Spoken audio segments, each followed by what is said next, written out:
అటజనికాంచె భూమిసురుడంబరచుంబి శిరస్సజ్జరీ పటల ముహుర్ముహుర్లుటత భంగ తరంగ మృదంగ no అటజనికాంచె భూమిసురుడంబరచుంబి.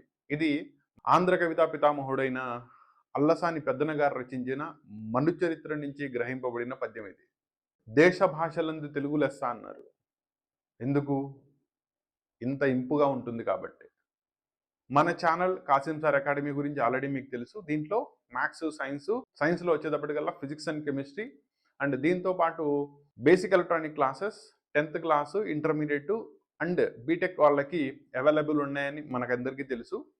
No దీంట్లో recent టైమ్స్లో నేను అబ్జర్వ్ చేస్తున్నప్పుడు సైన్స్ సబ్జెక్ట్స్, మ్యాథ్స్ సబ్జెక్ట్స్లో స్టూడెంట్స్ స్కూల్స్ లెవెల్స్లో కానీ కాలేజ్ లెవెల్స్లో కానీ యావరేజ్ ఆర్ అబోవ్ యావరేజ్ లెవెల్లో ఉన్నారు, కానీ ఎక్కడో లాంగ్వేజెస్లో బాగా లాగింగ్ కనబడుతుంది. కాలేజెస్లో కానీ స్కూల్స్లో కానీ క్లాసెస్ కండక్ట్ చేస్తున్న పద్ధతులు కూడా అలాగే ఉన్నాయనుకోండి. వారానికి 2 రోజులు క్లాసెస్ లేదా ఒకే ఫ్యాకల్టీతో ప్రతి క్లాస్కి టీచ్ చేయడం వల్ల వారానికి ఒక్కో క్లాస్కి ఒక్కో సెక్షన్కి ఒక క్లాసే అందడం.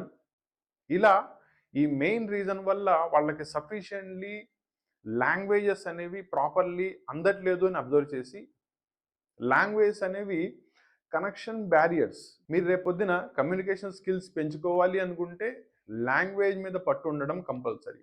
దీన్ని గమనిస్తూ తెలుగు మరియు సాంస్క్రిట్ దీనికి సంబంధించిన క్లాస్ 11 అండ్ క్లాస్ 12, క్లాస్ 10 వీటి క్లాసెస్ని ఇకపై నుంచి మన ఛానల్లో అప్లోడ్ చేయడం జరుగుతుంది.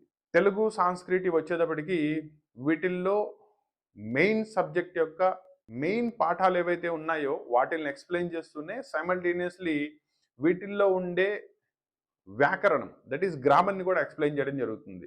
తెలుగు, సాంస్క్రిట్ కనుక చూసుకున్నట్టయితే వీటిల్లో పద్యాలు, పద్య లక్షణాలు అంటే మీకు అది ఏ ఛందస్సుకు చెందుతుంది. ఛందస్సులో మనకు ఆల్రెడీ తెలుసు, తొలమాల, చంపకమాల, మత్తేబం, శార్దూలం, ఆటవెలది, కందబెద్దం, ఇలా అనేక పద్యాలు వాటి పద్య లక్షణాలు ఉన్నాయి.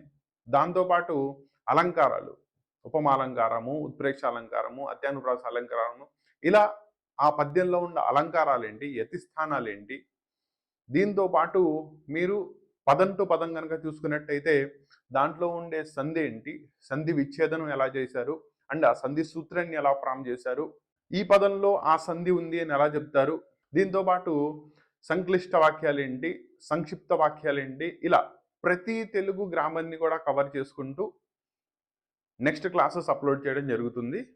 సో తెలుగు అండ్ సాంస్క్రిట్లో మీరు గనక వెనకబడి ఉన్నట్టయితే తప్పకుండా ఛానల్ని అనుసరించండి. మీకు కావాల్సిన క్లాసెస్ అన్నీ కూడా దీంట్లో ఇకపై అప్లోడ్ చేయడం జరుగుతుంది. ఓకేనా? All the best.